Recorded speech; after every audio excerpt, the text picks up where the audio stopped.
Salut à tous, c'est Cassie. Bon, j'espère que vous allez bien. Aujourd'hui, je vous réserve un petit mot gym axé sur de la technique. En effet, on travaillera le pont ou le bridge.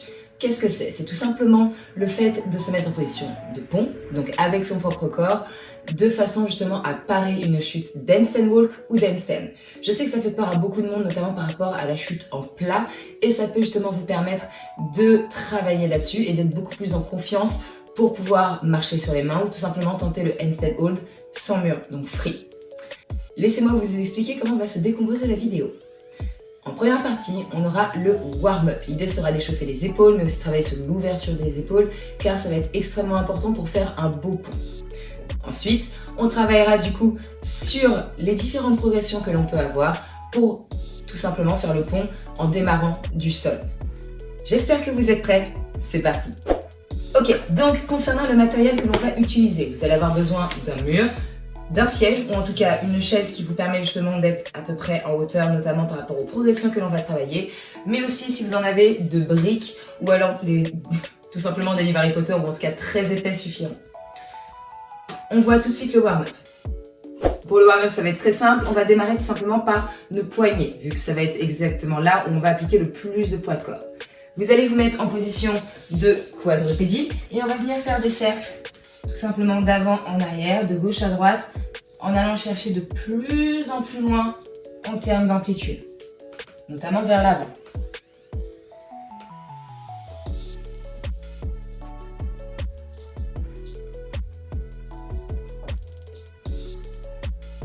On fait ça encore pendant quelques secondes.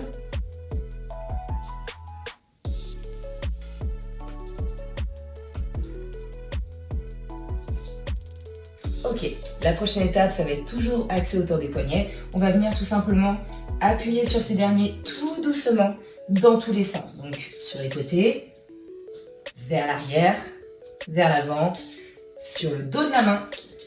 Et on continue ça encore pendant 20 secondes. N'hésitez pas à tourner aussi les doigts vers l'intérieur. Pareil, dos de la main doit tourner vers vos genoux. Paume de main.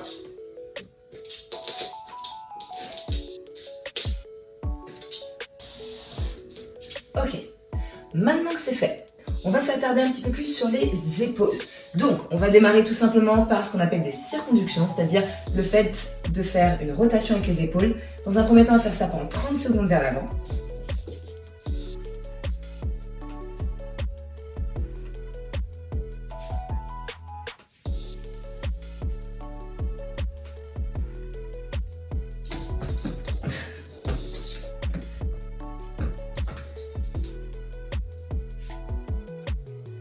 Et enfin, 30 secondes vers l'arrière.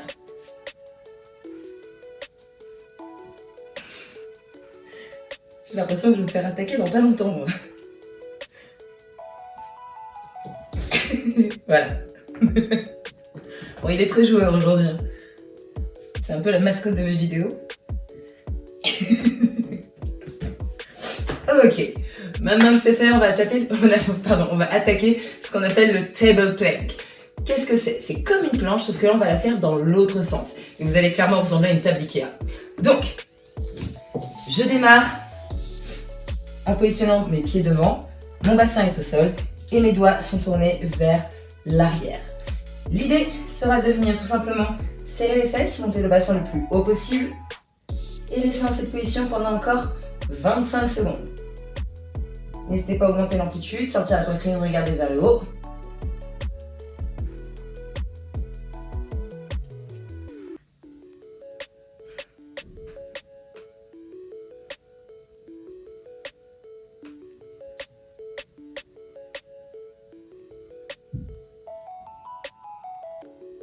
Et on va relâcher doucement. Ça va? Bon, j'espère que oui.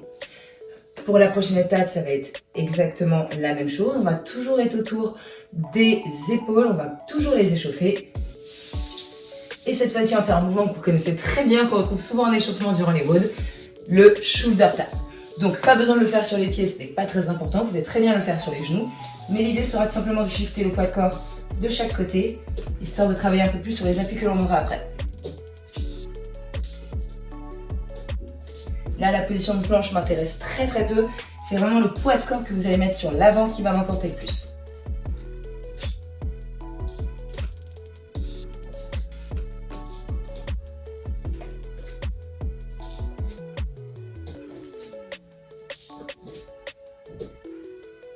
Ok. Dernière étape, ça va être ce qu'on appelle l'over-over. Souvenez-vous, ça consiste tout simplement à basculer vers l'arrière et ensuite à revenir vers l'avant en allant chercher le plus loin possible derrière, mais aussi le plus loin possible devant. Je vais mettre un peu mieux pour que vous puissiez me voir. Donc, le over-over, rappelez-vous, ça ressemble à ça. Je démarre en position assise, je bascule mes jambes loin derrière et je viens chercher le loin devant. On va le faire encore sur quelques reps.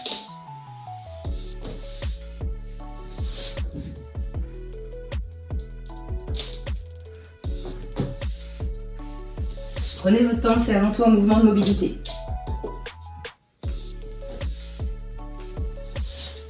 Allez, c'est l'avant-dernière rep. La dernière. Ok, et on relâche. Très bien. À présent, on va passer tout simplement aux différentes progressions que l'on aura pour parvenir à faire le pont en démarrant du sol. J'espère que vous êtes prêts. C'est parti. Ok, donc la première progression et la plus accessible consistera tout simplement à s'aider d'un mur. L'idée sera tout simplement de positionner ses mains sur le mur de cette façon. Donc, vous venez vous placer debout. Et de là, vous allez venir tout doucement apposer vos mains au mur et descendre autant que possible. Essayez de garder les bras tendus. Et si possible, on descend encore.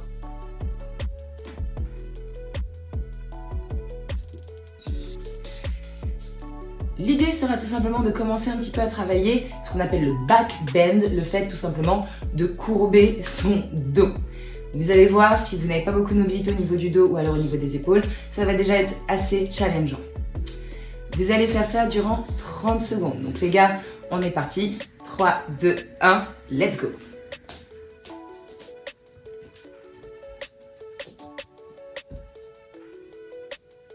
Poussez fort sur vos mains.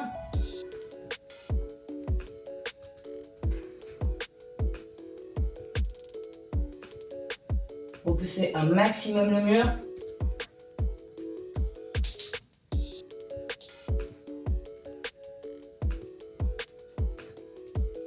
Et on relâche.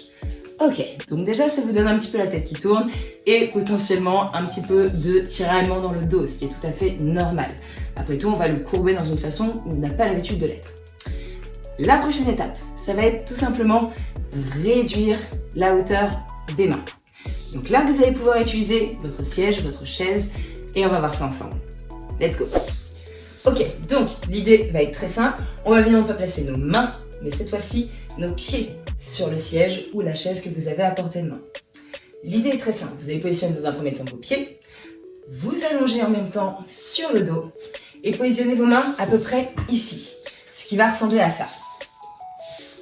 Donc je place mes pieds, je m'allonge sur le dos, je place mes mains et de là, je pousse fort sur mes jambes, fort sur mes mains et je me redresse en pont. Poussez fort sur vos mains, essayez de garder les bras le plus tendus possible.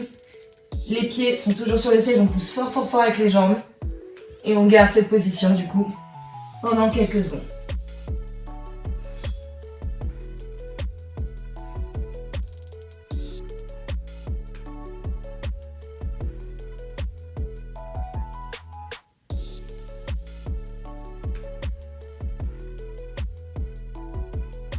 Pour redescendre, ça va être très simple.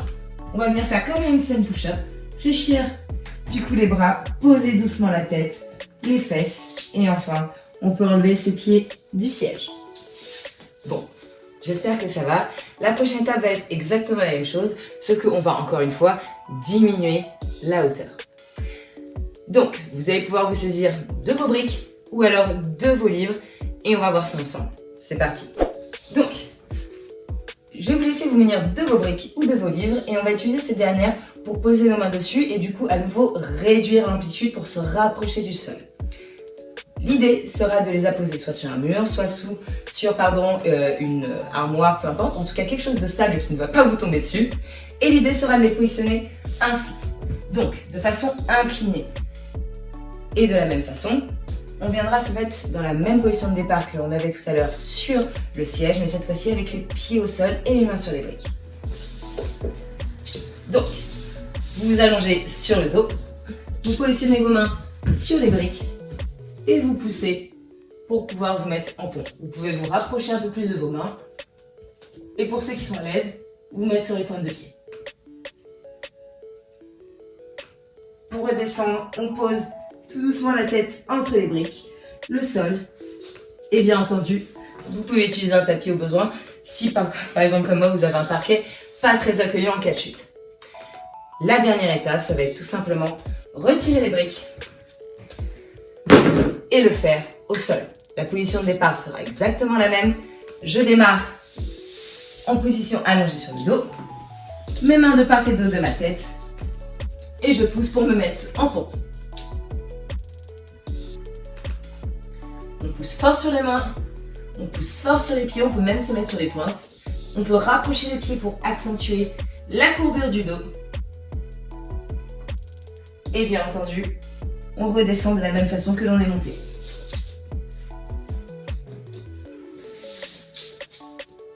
Le dernier challenge que je peux vous donner, c'est tout simplement de démarrer d'une position debout, une fois que vous avez bien maîtrisé bien entendu le pont en étant complètement au sol. Donc de démarrer d'une position debout et de passer directement en pont, ce qui va ressembler à ça. Donc vous n'allez pas me voir pendant une petite partie du mouvement, mais vous allez voir, ça va être plutôt cool. Donc je viens tout simplement laisser partir mon corps vers l'arrière, je pose une main, je pose la suivante et je suis en pont.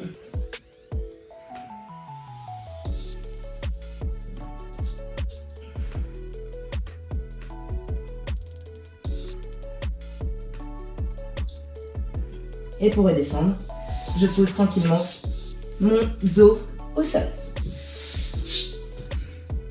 Bon les gars, j'espère que ça vous a plu. C'est un petit travail un peu plus technique cette fois-ci.